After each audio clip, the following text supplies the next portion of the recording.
Hello, we're going to talk about Acelepryn. It's a product we've just had registered in the UK 2023. So really exciting to have an insecticide which is able to deal with soil pest problems. It's something we've had under emergency authorization in the UK previously for golf and cricket situations, but for other sports turf situations, it's not been available. So I just want to bring everybody up to date on what the new labels stipulations are and how you can get the best out of the product. So if you choose to use it, you can get the best results possible. So just to start off with, Acelepryn contains an active ingredient chlorantraniliprole. It's a new class of chemistry. It's a diamide chemistry, so it's not something we've had available in turf before, but it's really exciting to have it because obviously there's no cross resistance to any actives we've used before. And in terms of mode of action, it's a ryanodine receptor modulator. We'll talk a little bit more about what that means in a while. Again, low water solubility. So that's a really important point of the product. It's a product that's going to move into an area we want it, but it's not easily going to move out of that area. And it's got a long residual action, and this is important for the kind of pests we want to be contacting as well. We don't want something that's going to move through the soil profile really fast because it might miss the soil pests. We need it to be there when the soil pests are there at the same time. And it's got low use rates as well. So in terms of damage, in a lot of sports situations, we've seen this already. There's a few different ways that the damage happen. If we're talking about chafers, they're not going to be coming to the surface, so they're not going to be coming right up to the top, but they are going to be doing a lot of damage to the subsurface root structures, and that can lead to some serious problems. If we're talking about raised tracks, that can be losing stability. If we're talking about rugby pitches or football pitches, again, loss of that surface stability because we're not getting good levels of rooting. And then secondary pests can add to that. So the turf's already been weakened. It's not able to hold its structure well. And then secondary pests are going to come along, attempt to remove the surface layers to get access to the grubs to eat those. So that can be really, really damaging. You can see in that top picture there, damage that's been done by pests, but this can also be done by players running over a pitch if you've got really high levels of those soil pests. So leather jackets and chafer grubs. If you're not getting secondary damage, you're in a lucky situation, but it doesn't always mean you've got off scot-free. Obviously, if they're eating the roots, this is going to have a knock-on effect. It means the turf's not as able to take up moisture, not as able to take up nutrition. So you can see problems there. So you might be putting in really good levels of inputs and think I should be delivering a really good quality surface, but actually because the soil pests damaging the root structure, you're not delivering the surfaces that you should be. So it's something that you can, look to address there. And on golf surfaces, obviously they can keep open aeration holes as well for a leather jacket. That's ideal for them to be able to live in an aeration channel. And as the rooting should be coming back in to heal that up, they're just going to consume the roots, and it's an easy life for them. So it can be a big problem in golf surfaces as well. It's a spray application, so always going to be via spray equipment. It's low odor and excellent compatibility, and the rate is going to be 0.6 liters a hectare. And that's just one application a year. So if your main threat is chafers, and it's targeting chafers, and if your main threat is leather jackets, then it's targeting those. And there's going to be 2 pack sizes available, 0.6 liters and 3 liter pack as well.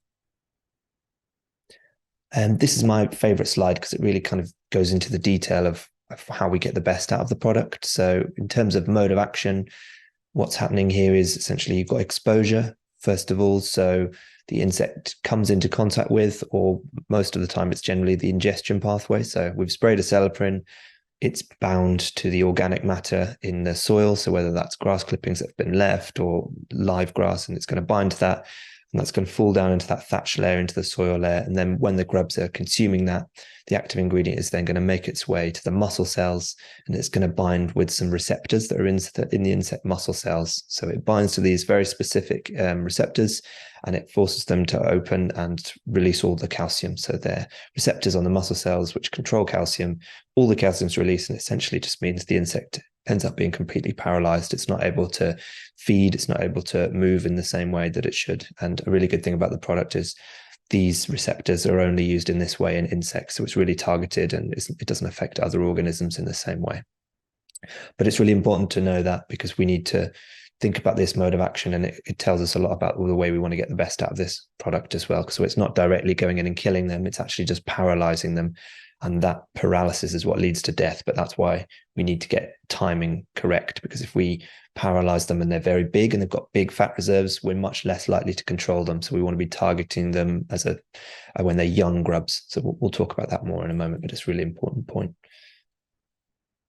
In terms of movement of the product, we know it does move gradually into the organic layer. So it takes up to 3 to 4 weeks to reach its maximum concentration in that sort of soil thatch interface area. So you can see on that diagram on the right there, we've still got 100% of the product in the first 4 centimeters a month after application. So it's taking time to move down into that area, but this is frustrating that it's taking a while to get there, but actually it's really good news. Now, both these soil pests need to be in that area. Leather jackets are much more mobile. They're able to go round down really, really deep if they need to. And when it freezes in the US, you can go deep down below that permafrost layer and then come back up when it thaws out.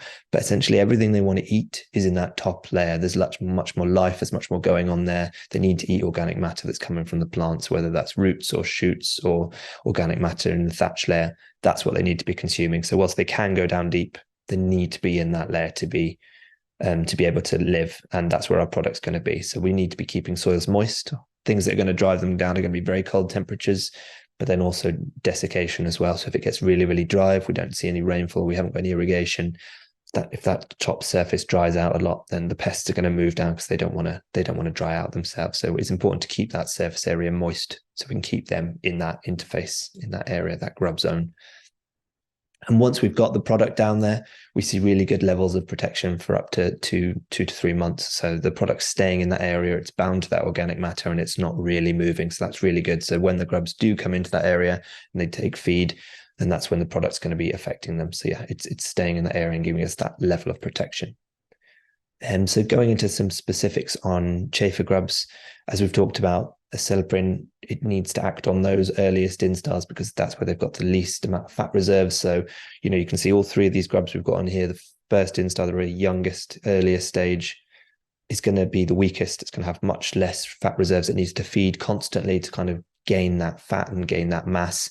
And the third instar there is probably done with feeding. It doesn't need much more food. It's more just kind of waiting. So it's not taking on as much feed.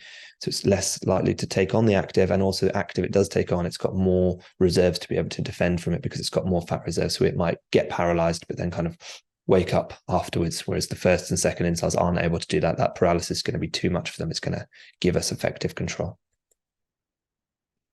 Just in terms of life cycle then, so garden chafers probably being the simplest one because it's just got the 1 year life cycle. We get the adult flight, the adults mate while they're on the wing, they're going to lay eggs in the soil, and then the larvae are going to go through their stages over the year, and that takes us back to the flight the next year. So we want to be targeting after the peak flight here, so looking for the species on the wing, targeting at peak flight, our product's going to go down. It's going to be affecting these first and second instars. So that's when we want it to do its effect. So it's simplest with the garden chafer. It gets more complicated with the other species. So obviously there's quite a few species of chafers, but these are the most significant ones in turf situations. Garden chafer we've talked about. Cockchafer probably going to be the most challenging. So that's going to be a 3-year life cycle. So the problem with that is that we get good efficacy against those first and second instars, but obviously in any given year we've got first, second and third instars of all different cohorts in the soil profile. So we just need to make sure it's a programmed approach and we manage expectations, because we're not going to be getting control of those biggest, juiciest grubs. They're just not going to be controlled. So it's making sure we control the first and second instars this year, and then on to next year we'll be getting next year's versions. So it's going to take multiple years to get us control of that species.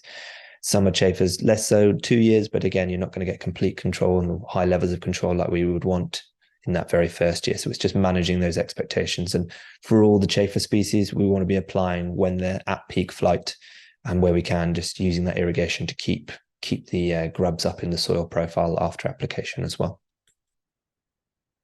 And on the chafer note, we do want more pest tracker data. We've got really good data back from the industry on leather jackets. So people are logging sightings and letting us know when that's happening. We don't have the same level of chafer sightings. I think at peak times we get maybe 150 to 200 sightings of crane fly. but at peak times we only get 10 to 20 chafer sightings. So we're just not able to have enough data to give really good advice. And that's what I'd really like to be able to do. So anyone who's seeing chafers, if you can identify them and just send in the postcode via the pest tracker, that's really, really useful for us. And it helps us give better advice on them and when the species are flying at different times in the country. We just want to have more information there. So anything you can do, that would be really greatly appreciated. In terms of efficacy against white grubs, we've got really, really good amounts of data. They all have this problem in the US as well. So this is a summary of 99 field trials on white grubs there. So you can see really, really good levels of efficacy, 90% of the grubs being controlled there with the 0.6 litres of Acelepryn compared to a previously available chemical active imidacloprid. Obviously, Acelepryn is the only chemical active available for this pest control at the moment, but it's just really good to see it compares favourably as well. So moving on to leather jackets. Again, another really serious turf pest, probably more sports facilities suffering with leather jackets, but in certain areas, chafers can be a big problem too. So again, we want to be applying preventatively. Very similar situation to what we talked about with the chafers. This is not an adulticide. This is not something that's going to be controlling the adults. Again, adults of these kind of insects don't feed, so we're not able to get that active loading with a contact. It's just not contact acting in that way. We need them to be ingesting the product. Again, the very big juicy ones, those third instars, they've already got their fat reserves. They're getting ready to become pupae. Again, they're not feeding so much. And if they do feed, they've got big buffer of energy reserve, so they're able to come out of that paralysis. So it's really trying to target those first and second instars, those early stages after that adult flight and after the egg laying, so we can get best efficacy against them. What kind of high risk sites are we looking at? So they are widespread over the UK. Generally, areas with higher rainfall do support a higher grub population than drier areas, but this is kind of artificially awkward in a way because anyone who's using widespread irrigation, which we have to do on sports pitches, you might be in a dry area with low rainfall, but actually able to maintain a higher population of leather jackets because we need to be irrigating to keep sports turf healthy. So it's kind of, that's historical information that would only be high rainfall areas. They can be kept in areas which have lower rainfall as well. And yeah, they do tend to prefer moist and heavy soils with the organic matter present as well. So in terms of life cycle, leather jackets, quite similar to the garden chafers in a sense, they've just got a 1-year life cycle. Then this is the main species. I think there's over 150 species in the UK, but there's only a handful that are really affecting turf. And this is the main species for turf that we're looking at here. So most people will be suffering with this one. And you can see the problem we often get is that the people are seeing big issues in a cold spring. So if we start to see a spring where temperatures are only increasing slowly, the leather jackets start to become active again, but we don't get turf growth. If we're in that situation, we can get really bad leather jacket year and we get really bad damage. And a lot of people say, can we apply now? It'd be really good to apply now. It's against the label to apply, not at peak flight, but also you just won't get that same level of control because you can see the only thing we've got in the soil there is going to be quite late stage grubs. So they've really got a lot of fat reserves. They're not that far off getting ready to pupate. So we're just not going to get that level of control there. So it's really important to sort of really change that argument in your head to say, no, right, we're going to be targeting them in the autumn after during the peak flight. So the peak flight's anywhere from August up to November. So targeting, all the efficacy trials have shown we get the best results when we target an October application, and that way we're making sure that the first and second instars, they're in the ground there. We're getting good control of those at that point, and then we're not needing to do it in the springtime because we've only got that one application. So we need to make sure we get the most efficacy out of it. Like I said, we've got really good levels of feedback on Pest Tracker on leather jackets. So thank you to everyone who's logged this over the years. That's really, really important for the industry. And you can see it does, start in August and go all the way on to November. So it's really important to know when we're getting the flight. We are seeing probably different species in here, so it's hard to kind of fully take it from this graph, but it's just really important that we've had so much feedback from the industry. So thank you for everyone who's logged sightings there. And we've got really good data in terms of leather jacket control as well. So you can see on this one, it's to do with the number of grubs found per meter squared. So in the untreated plots, they were getting just over 40 grubs per meter squared. So that's a really high pressure situation. With the imidacloprid, a historically available active, they were getting okay levels of control, reducing it significantly. But with the Acelepryn, that's really, really pushing it down to sort of below 3 grubs per meter squared. So in that situation, they'd probably be able to maintain good surfaces there. So trials done back in 2016 with 500 litres per hectare of water with the application as well. So on to best practice and questions. These kind of cover all the points that we've talked about, but just to summarize, really, really important. It's a preventative application. It's only going to be effective against the first and second instar. So those larger grubs or larvae, they're not going to be controlled. So we can't expect to get control of those. Point number 2, another really important one, always apply at the peak flight. So that can be June to August, depending on the chafer species, just trying to ID your chafer species so you know when the peak flight is, so when you need to do your application. With leather jackets, you might be seeing activity into October. So yeah, that's when you want to be applying. And generally, sites with historic pressure do have an increased probability of reinfestation. So if you've had problems with a species before, they do have the potential to fly a long way, but generally they're quite lazy flyers. So if they emerge from somewhere and they've got a good habitat, generally they'll just try and lay eggs in that same area. So they're quite lazy flyers and they'll tend to reinfest areas, unfortunately. And as I said, always try and report sightings of adults on Pest Tracker. That's really, really useful for us and the industry.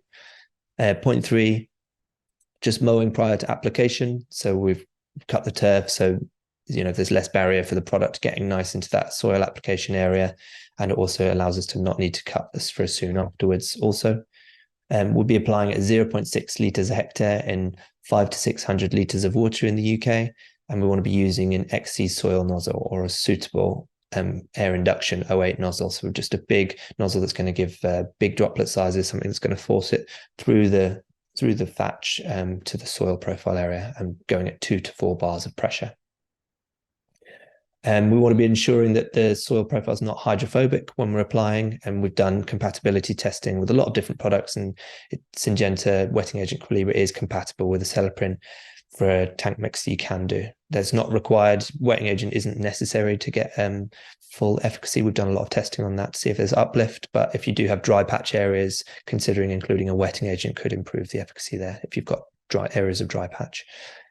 6, keeping those surfaces irrigated where possible after application, so where you can attract the pest larvae towards the surface. That's a really good tip.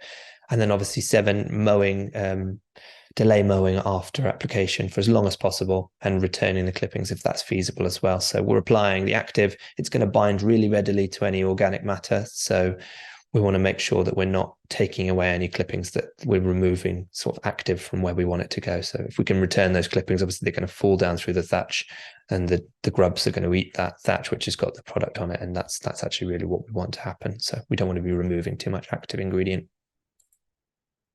In terms of the labels, we've got the full label now, full approval.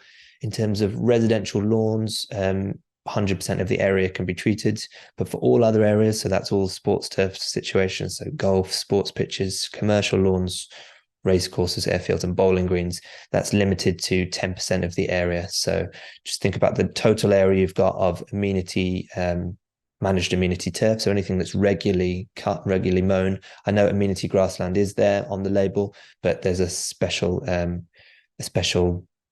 request on that it's only frequently cut. So just think of it as managed amenity turf. It's anything that's really regularly managed. So if you're a bowls green and you're part of a larger site that frequently mows the wider area, then you can include that in your area. And if you're a golf course, it's not just your greens and fairways. If you've got like a putting area or a driving range that's all frequently mown, then you can add that to your area, obviously divide it by 10, get your 10%, and that's the area you're allowed to apply to. Next question. So are there any likely ill effects to people or pets? So all the work has been done to assess safety in humans. So all the toxicology studies, and no concerns have been highlighted, but it's always best practice to keep off until the product is dried. So yeah, it's a really good safety profile with this product, but just where you can keep off it till it's dried. And the same with pets, really. All the work has been done for safety to animals, and no concerns have been highlighted. So again, it's absolutely fine to use with pets, which is great. The label states dangerous to bees, so that's just highlighting that we do have that on the label. So yeah, it's just how we manage that. And I think it's really good advice for any product that we just make sure we have the right stewardship. So whether you're applying a fungicide or an insecticide or anything, just making sure that we do what we can to avoid any potential risks to pollinators. So the advice on the label is to protect bees and pollinating insects. Don't apply to plants when in flower. So if you've got weeds that are in the sward, try and remove the weeds or do it at a time when they're not flowering. And don't apply when bees are actively foraging. So if you can do an application early in the morning or in the evening, that's going to be better because bees aren't going to be foraging then.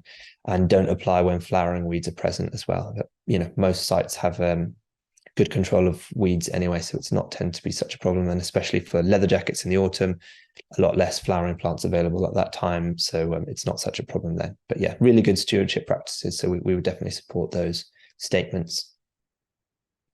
Next question, will there be any issues with regards to resistance?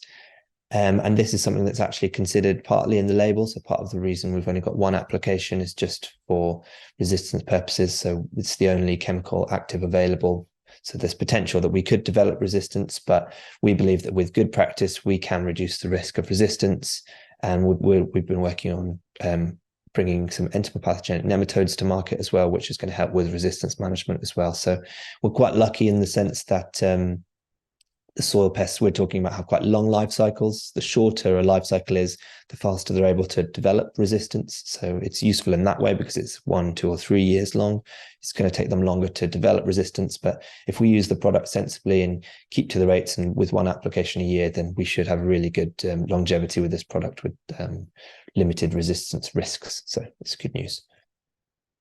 So thank you very much for listening. We're really excited to have Acelepryn available. As always, there's more information available on the Syngenta Turf website. I'll be doing more blogs about it, and there'll be podcasts and things and lots of information out there. So please do get in touch if you have any other questions. Thank you very much for listening.